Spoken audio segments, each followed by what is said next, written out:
வணக்கம் மக்களே. ரெயின் லில்லியை பற்றிலா இப்போ அடிக்கடி ரெயின் லில்லி பூக்குது பார்த்துருங்க. இதுக்கு முன்னாடி அன்னைக்கு 2 எண்ணம் 3 எண்ணம் விரிஞ்சதாக காட்டினேன். இன்றைக்கி 2 எண்ணம் ரொம்ப அழகாக சூப்பராக நிற்கி.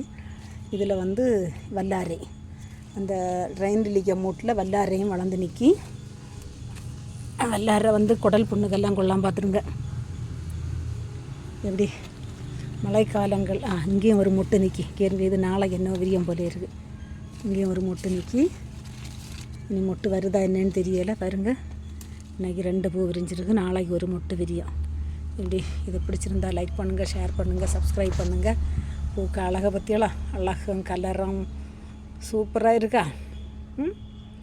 எப்படி பற்றியெல்லாம் இத்தினோண்டு ஒரு குட்டியோண்டு ஒரு செடி தான் கொண்டு வச்சேன். அந்த செடி மூட்டில் இருந்து எவ்வளவு படர்ந்து வளர்ந்து நிறைய குட்டி குட்டியாக தைகள் எல்லாம் வச்சு நிறைய பூக்கள் பூத்து. ஆனால் பூக்கும்போது 2 பேர் 3 பேர் தான் பூத்து வருவாங்க.